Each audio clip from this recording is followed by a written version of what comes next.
Hello and welcome to episode 94 of Communicast, the podcast dedicated to enhancing communication skills. I'm your host, Scott D'Amico, president of Communispond. Today I'm joined by Andy Reid. Andy is a multi-talented auctioneer, coach, and author who brings a fresh perspective to communication and success. From his journey in hospitality and real estate, to being Australia's #1 auctioneer and a published author, Andy shares how tuning in and understanding others is key to authentic connection and powerful communication. Whether you're a leader or just starting out, Andy's insights will help you communicate with purpose and impact. Let's dive in. Andy, thank you for joining me today. Thank you so much for having me, Scott. How are you? I am fantastic. The sun is shining. I am up. I am working. So I am doing good. Yourself? Yeah, very good, man. The sun was shining. It's now pitch black, but it was shining earlier on, which was lovely. So Perfect. yeah, we're in different time zones, and yeah, being in Australia, I like to think that we live a little bit further ahead in the future than you guys, so we can let you know it's going to be sunny for you today. Perfect. Yeah, it's always good to get a nod from the future. Appreciate that. Well, really glad we were able to connect. Once again, appreciate you joining me. Really looking forward to the conversation. Before we get too far into it, maybe tell the listener just a little bit about you, your journey, and the great work that you're doing today.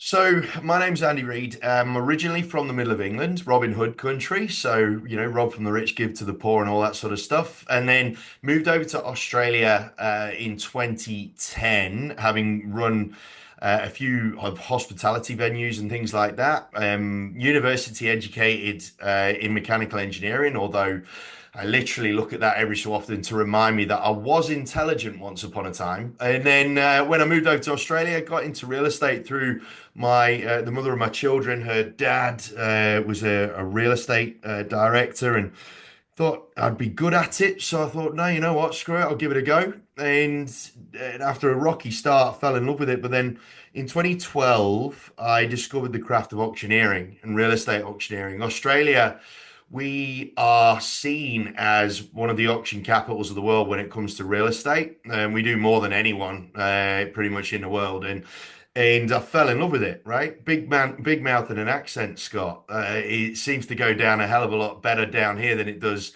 back home. So yeah, man. So I fell in love with the craft of auctioneering, which is obviously high pressure, high stakes, in front of lots of people on a regular basis. It's not just mortgage ors, it's sort of a main route to selling real estate down here in Australia. So it's sort of the thing that gets the most attention, both in the media and the public and all that sort of stuff. And after a little while, I was fortunate enough in 2022 to be named #1 auctioneer in the country, which was awesome. And when you love what you do, Scott, and I'm sure you can appreciate this doing what you do, when you love what you do, it's not work. It's just, I just find myself to be so lucky that I've found where I'm supposed to be.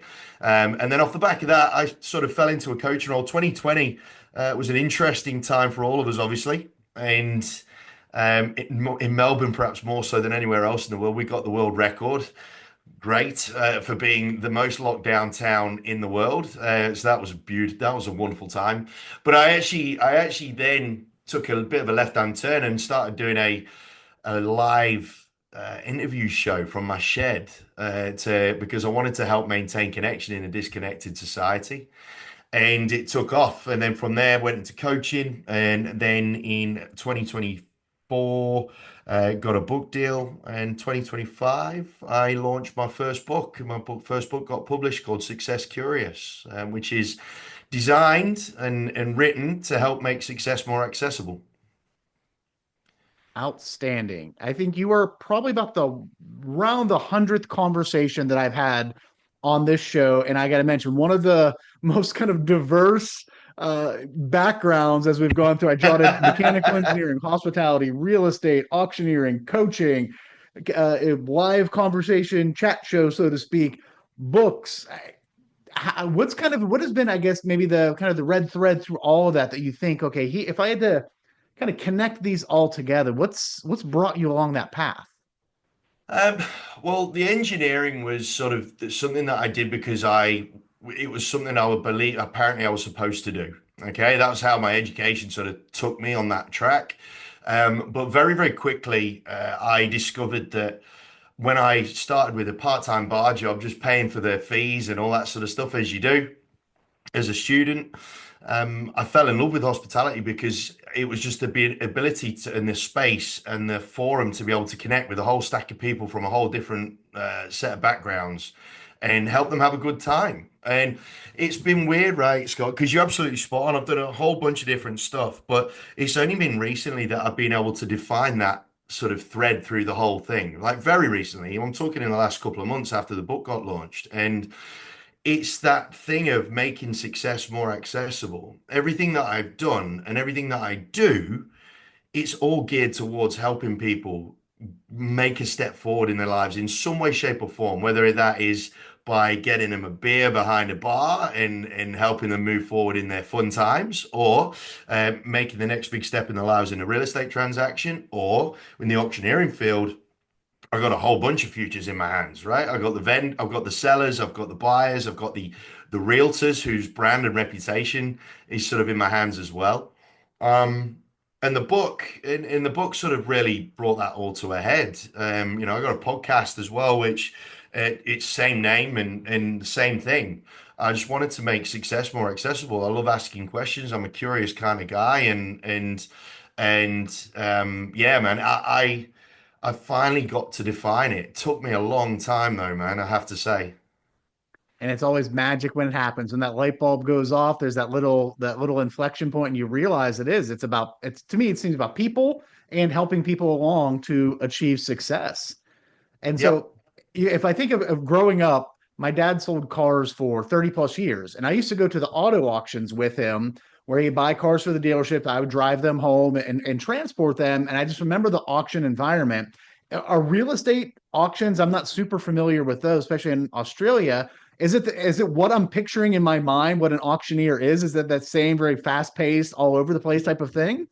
No, so Okay, there's a style of of auctioneering that you're referring to. They call it cattle calling, yeah. which is kind of like like your cattle callers and whatnot that are famed over in the US. And no, there are still a couple of auctioneers that kind of operate like that over here, but there's a lot more theatre to it down here, right? There's a heck of a lot more theatre. So I'm almost the anti-cattle caller, so to speak, because realistically. This is going to sound very, very mercenary of me, but um, I play with people's emotions, and which sounds really horrible when I put it like that. But effectively, the psychology of an auction, of a real estate auction down here, is more important than the numbers themselves. There's people with less budgets that can still be successful if they play the game Hmm. appropriately, if they play the psychology appropriately, right? Kind of like cards, right? Now that's the easiest analogy for it. It's kind of like a game of poker. You don't have to have the best hand to win.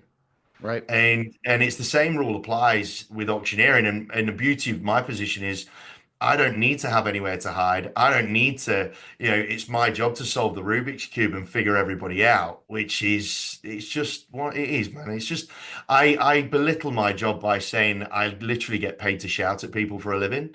But I get paid to solve people's body language movements and how they Mhm. operate, how they think, how they're acting, how they're sort of reacting under pressure and all this sort of stuff. It's a wonderful, wonderful world that I get to operate in. Now that's fascinating. I can absolutely hear the excitement and passion in your voice when you talk about it. So, Andy, shifting gears a little bit, right? Throughout this diverse career journey, all the different things that you've done, I'm sure you've encountered lots of people that have, great communication skills. They're very strong communicators. So, when you hear that, when you hear somebody being described as having strong communication skills or that they're a great communicator, what's that mean to you? What's the image that it conjures up? For a lot of people, they see communication as a broadcasting thing, right? My old mentor, Rick Rushton, who was mentored by the late, great Jim Rohn, he interpreted one of Jim Rohn's lines into sort of more modern parlance and said that you got to tune in before you broadcast.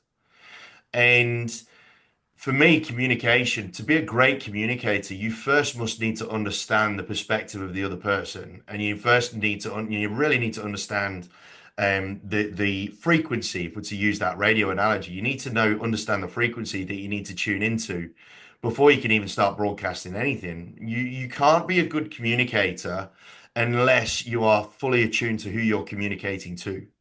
And I think that's something that gets lost a lot of the time. You could talk about tonality and volume and inflections and speed and all this sort of technical stuff around communicating and speaking and what have you. But unless you know your people, unless you know the audience that you're talking to, you might as well be talking a different language, man. Mhm. You might as well be just planting yourself in a country that doesn't speak your language and hoping for the best. Now, having said that, you can argue that body language can take you a hell of a long way there. And from an auction, and when I'm in auctioneering land down here, there's a heck of a lot of first generation immigrants still in Australia, right? And we're still a very, very young country, like myself.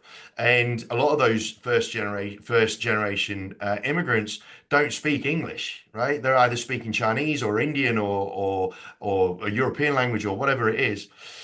And I can sometimes read what they're saying through the body language, right? So Mhm. it doesn't just come down to the words, it comes down to the mannerisms and whatnot. And part of being a geek, which is what I am absolutely happy to profess myself to be, um, is understanding that even in different countries, there's different body language nuances that you need to understand and adhere to and really, really appreciate, right? And cultures and so on and so forth. So you've got to be able to tune in, man. You have to, because otherwise there's no point trying. Yeah, there is that big difference of the traditional view of effective communication or great speakers that it is. It's that broadcast message going out. And for me, that's not communication. Communication is where really is there's that two-way street where you're putting something out, you're getting something back from the receiver, whether it is they're providing you direct feedback or engaging in a conversation, or they're communicating to you by their body language, by what they are not saying. And even if you think of traditional broadcast media, where you're watching a show on TV, yes, it's going one way, but I can assure you they've tested that message, right? They've worked with test audiences, they're getting reviews, they're looking at what the critics are saying, they're looking at the numbers, and that's a communication signal back. Are people receiving this? And shows will make decisions based on that, right? They're going to, no, we're canceling this season, it's hopeless. Or based on what we're hearing, we need to pivot the message of the show, the tone of the show, the character, the story arc. So it really does have to be that two-way street of communication. You nailed it. You need to tune in before you broadcast, right? You have to really focus in on the audience, what drives them, what motivates them. And as you mentioned, what are the nuances even within that specific audience, whether it is cultural, geographic, age, there's going to be some nuances that you're going to be able to pick up on by their body language, the nonverbal cues. Are they leaning in? All these different types of things. No, I think that's a great point. So as we think about the workplace today and skills that people have, and if we want to kind of tie into this idea of success, Hmm. what are some of the key communication skills that you really think are critical to be successful in today's world? It's slightly irritating that I didn't actually put this in the book, but it's always the way, right? But I have this real firm belief that perspectives gives you power, right? If you can understand other people's perspectives, then it gives you so much power to be able to control your universe, or in this instance, your workplace, right? Now, one of the big breakdowns in communication right now in the workplace for me is the intergenerational communication.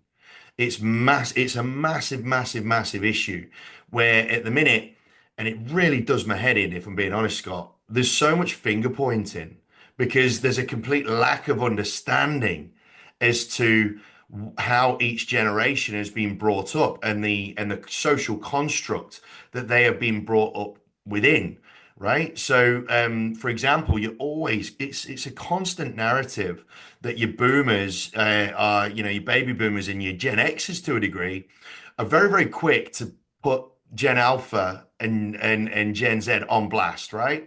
Because of Hmm. the fact that they're just trying, so they're just saying, "Oh, look, you don't know how to work hard, you can't do this, you can't do that, like you don't know what it was like, you don't know what hard is, you were blah blah blah blah blah." When you think about it though, right? The amount of pressure, publicly the public pressure that Gen Zs and Gen Alphas are under through not just the sheer volume of information that is getting thrust in their faces and all over the place with your social medias and all that sort of stuff, um, but the pressure that is on those younger generations to try and have an identity when they've got no space to be able to understand their own identity is so good luck any of the previous generations trying to work that one out, right? Good Hmm. luck. So when it comes to the communication side of things, we really need to try and help each generation understand the perspectives of the generations that they are working with. Right now, there's a huge issue in talent retention, right? Young talent retention, because let's face it, it's never been easier to start a business, right? You just need a phone and then make sure it's got some battery in it, and you can crack on, right? Effectively. So it's got to go beyond that for those people that do run businesses and own businesses or establish businesses that have been around for a little while, right? If they want to remain, they've got to understand the perspectives of younger generations to then be able to calibrate the way in which they're communicating their vision, their purpose, their mission, their values within the organization. Because otherwise, it's just not going to even be registered. It's not going to even register on a young person's mind, right? Now, the Hmm. interesting thing is for young people, and I did a load of studying on a load of psychological studying and all this sort of jazz when it came to the book. A lot of Gen Zs, because of the fact that it's so difficult for them to be able to hear themselves and their own identity, there's become a huge propensity in that generation to need to have something greater than themselves to pin their identity to. Now, in the workforce, if you were to recognize that and be able to calibrate your communication and your messaging towards your younger members of staff to allow them the opportunity to forge some form of identity via the tasks and the situations that you're putting them in, then they're likely to feel a sense of validation and a sense of purpose in their workplace, right? So Hmm. that for me is the biggest challenge right now is that intergenerational play, and I think there are solutions to it, but at the minute, people seem to be just banging a brick wall and hoping for the best instead of just taking a second to try and understand. The idea of the multi-generational workforce is definitely something that's really fascinates me. We see it a lot from our perspective as a communication skills training company. And Mm, in most regards, we've always had this, right? There's always been multi-generational workforces. I think what we're dealing with today is that the rate of change of technology is so rapid that the ways that each generation is growing up communicating is different, right? So if you think of maybe mm, from the 1920s to the 1960s, 70s, not a whole lot of change in the way people really are communicating in their daily lives in the workplace versus from 2000 to 2020, dramatically different. So as you mentioned, you have all these generations that come in with different viewpoints, different perspectives, different ways of validating their identity, different ways of expressing themselves, different ways of communicating, whether it's text, short form communications, emojis, to formal memos and emails and documents. So I think it's two things. It's one, it's making sure people have a foundational understanding of the differences of the way people communicate, and you have to have a willingness to adapt. All mm, every generation needs to understand that, not just top down, but bottom up. Understanding that I'm coming into the workforce. I might like to communicate like this, but there's lots of people in my organization, so I need to make sure I structure my communications in a way that's going to be most effective and appeal to the largest amount of folks within the company. And then, yeah, the retention issue, if you think about it, I think so many people have realized the lack of loyalty on the employer part And so they're like, all right, why am I going to have loyalties here when it's not coming back to me? So I have a 100%. phone, I can go out and quickly start a company, start a app, start a website, whatever, and go off on my other things. So I think, yeah, companies are in a very challenging spot right now. Oh, but you can, yeah, it is massively challenging, but I'm a cup half full kind of guy, Scott, and the volume of opportunity is insane. And I've said this for a while now.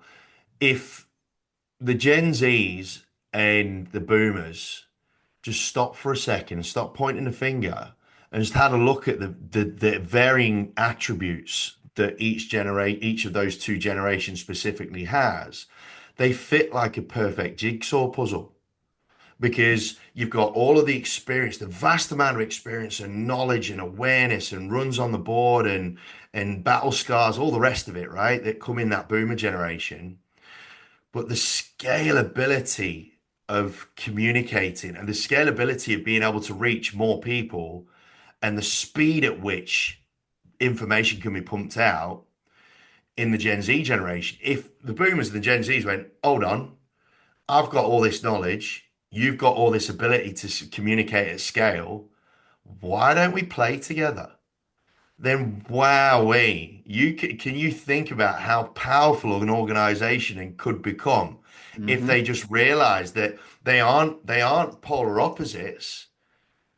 They are two perfectly formed pieces of a puzzle that could just fit beautifully together. And that's exciting, man. Yeah. It's magic in a bottle when it happens. And you see this occasionally from companies where you have maybe it's more of a traditional industry, traditional company, but they realize that they have some employees that have cracked the code on, say, social media.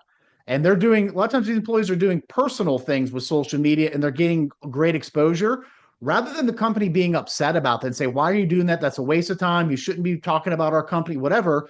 They embrace it and start to incorporate that into their company's brand. And I've seen case and case again where these companies just explode because they lean into it, right? They realize we're these pieces of the puzzle that fit together. And when you do that, yeah, they typically see good results.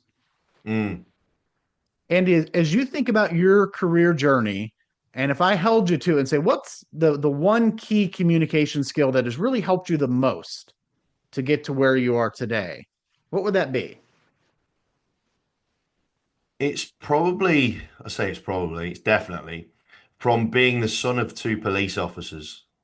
Because I was taught from a very, very young age, it's not what is said, it's what's being done that's communicating way more. And that was on the playground, man.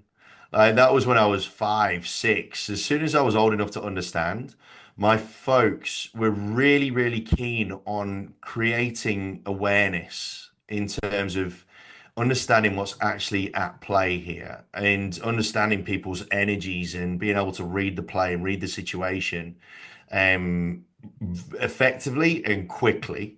Because obviously, when they're in the police force, they have to make these split decisions, right? And they have to make them very, very quickly. And in some cases, it's a life and death thing. Mm-hmm. And we're not putting source on that. It just is.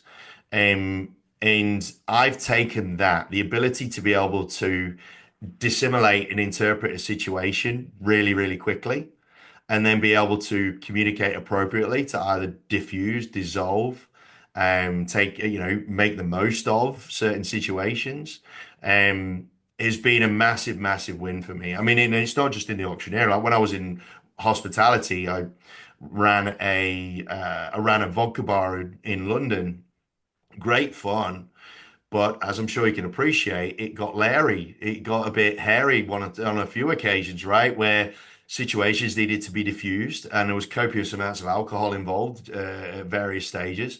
So being able to read the situation and spot danger but also spot Mm-hmm. opportunity and then act on it is probably the best part for me from a communication point of view.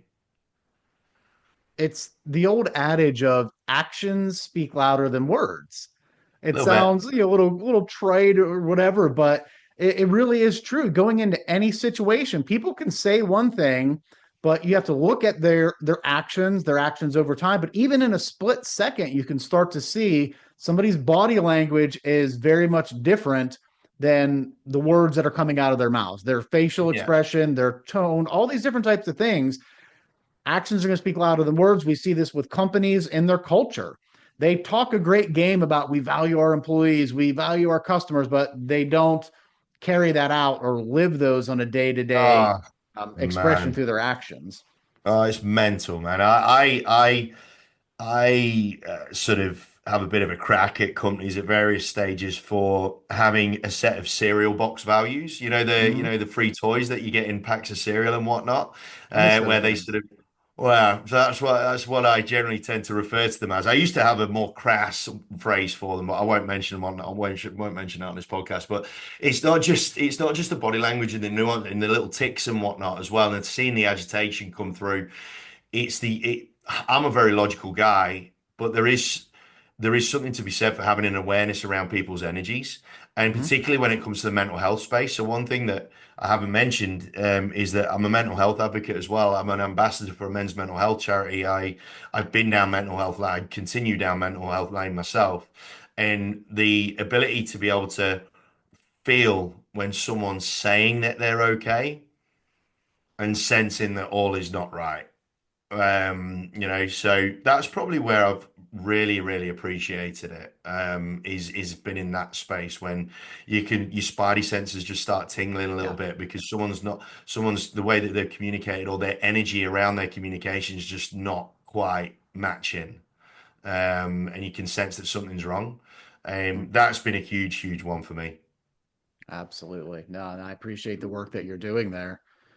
So you touched on this a little bit earlier, Andy, with the idea of one of your mentors and some insights that Mm. they had shared with you. But if you think through your career, who's been somebody that's influenced your communication style, right? Maybe it's something that they did that you picked up on and started to incorporate and make your own. But who's someone who's had an influence on the way that you communicate?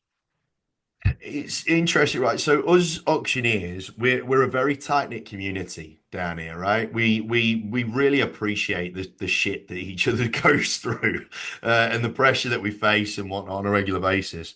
And so we kind of influence each other quite a lot. There's a few of us down here that really do value our craft. So there's a group of people there. In terms of people affected my communication style. I think one of the most recent examples is actually my publisher for my book. So when I first started writing a book, I I thought, right, I know a few big words. It might not sound like I do, but I do. I know a few words of multiple syllables even, right? And I was like, right, so I'm gonna have to try and sound clever in this thing, right? And so I'm being all Shakespearean and, being very intelligent and whatnot. And then I sent the first chunk of the book to the publisher, and she sent a one-line email back without even a cordial hello or anything, saying, Andy, dot, dot, dot, where's all the swearing? Question mark. And that was it. It was the only thing she sent me. So I was like, oh. So I called her pretty much straight away and went, what do you mean? And she goes, Andy, like this is not you. I said, what do you mean this is not me? This is me. I promise it's me. I thought wondered if she thought I was like cheating and using AI or some sort of carry on like that, right? And she goes, no. She goes, I said, look, I'm trying to be clever. I'm trying to sound clever. And she goes, Andy, being clever doesn't suit you. And I went, hold on, is that a compliment or a slap or both? I don't know what it is, but I'm kind of offended and half tickled at the same time. And she goes, no, Andy, what you don't understand is there are millions of people that know what you know, but you haven't got a publishing contract for what you know. You've got a publishing contract because of who you are. And I was like, wow. And that's the most recent example Mhm. of I think that the word authenticity has been absolutely bastardized to Kingdom Come, which is a shame.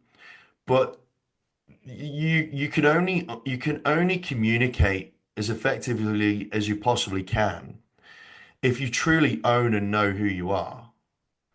And I thought that was a fascinating thing that really stopped me. Maybe I had to bloody start writing the thing again from scratch, which was very tedious. But it was a fascinating reminder that there is only one of you. I know that sounds so cliche and probably again said so many times, um, but this is the critical thing: is whenever anybody's communicating, attempting to try and come up with something original, attempting to try and be original is by definition not being original, right? Hmm. If you just take the content that you wish to communicate and do it in a way that is so unequivocally you, then no one's ever going to be able to copy that, ever, ever, right? It's a bit like cookbooks. I think it was Gordon Ramsay or Jamie Oliver, one of the two.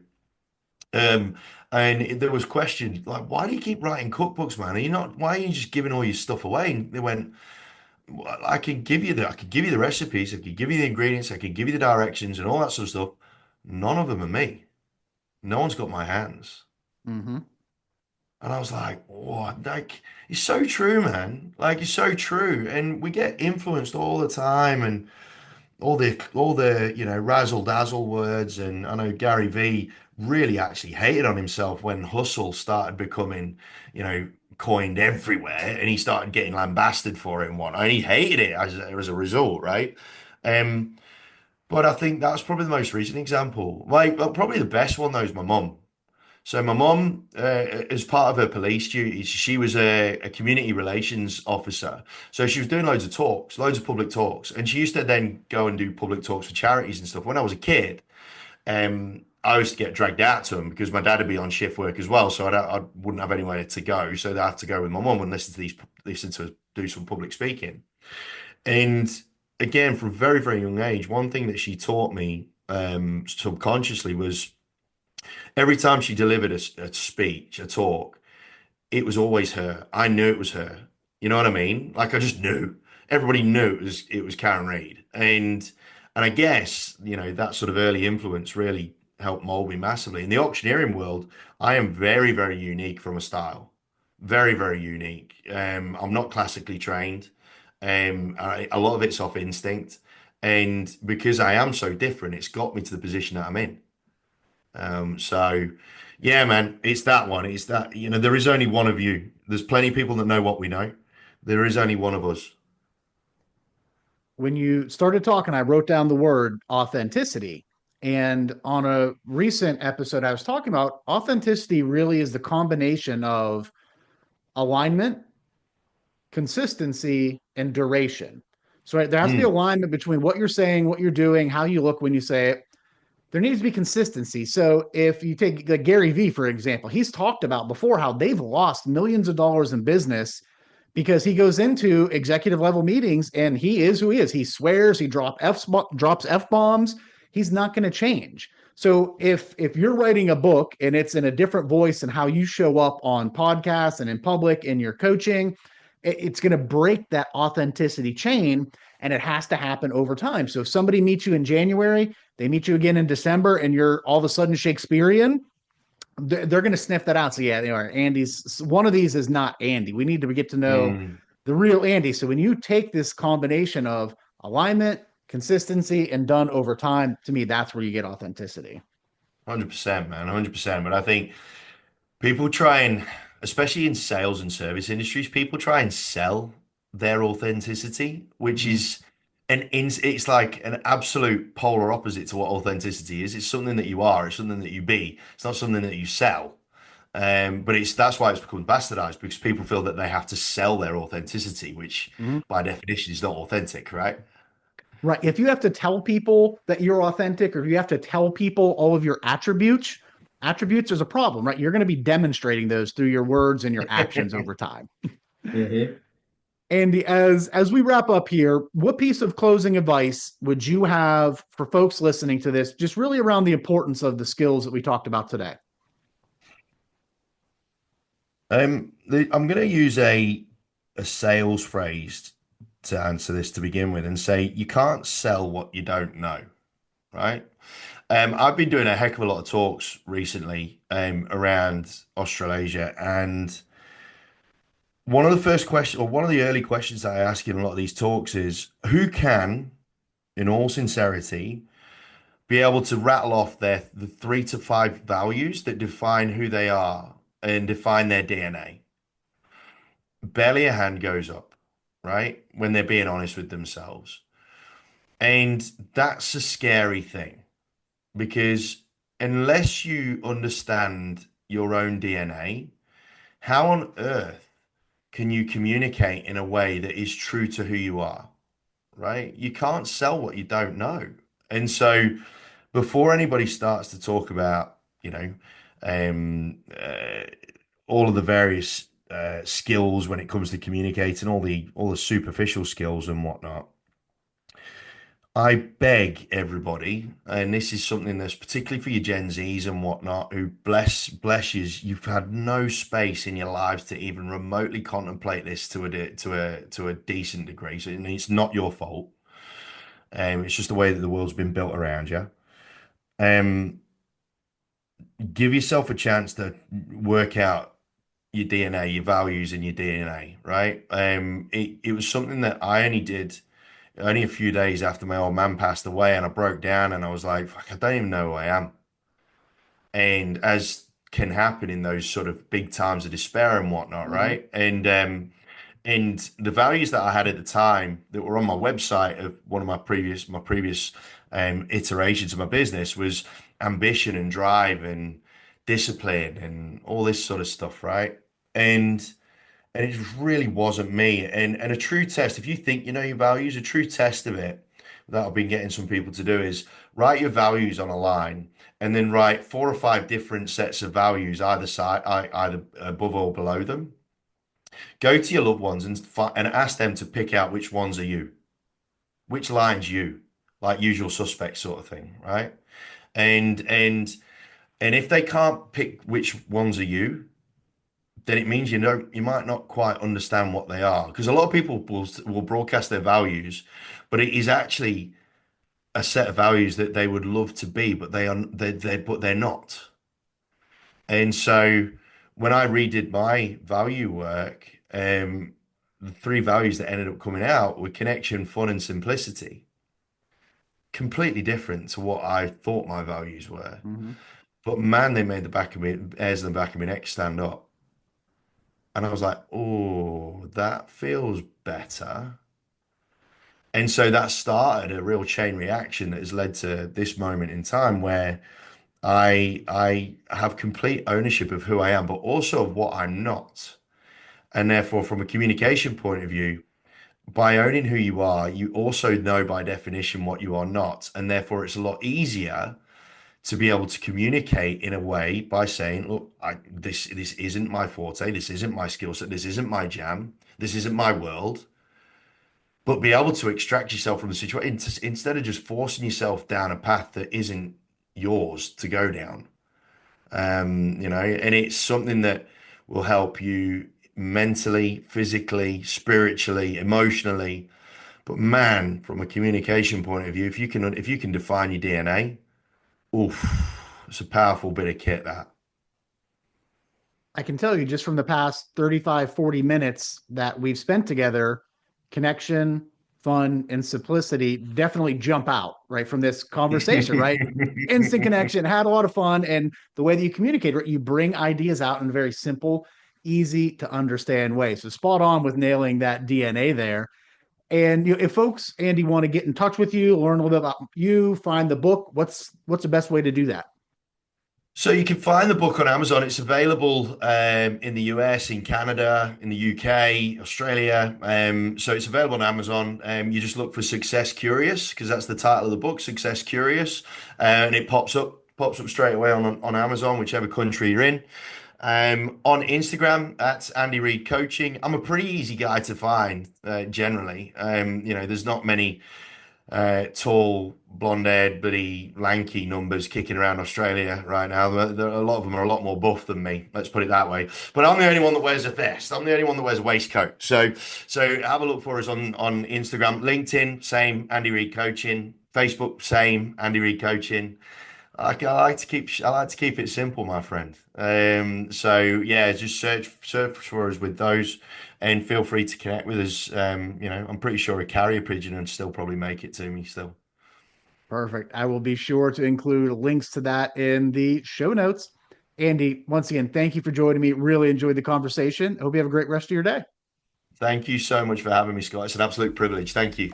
Take care. Special thanks again to my guest, Andy Reid. Andy's point about tuning in before you broadcast is a great reminder that the best communication starts with understanding others' perspectives. As we wrap up, remember that mastering communication is a continuous journey. Make sure to stay connected with Communicast by subscribing so you can benefit from conversations with future guests. If you found value in today's episode, I'd be grateful for your support. Leaving a rating or review is a fantastic way to let us know the impact this show has had on you. Thanks, and have a great day.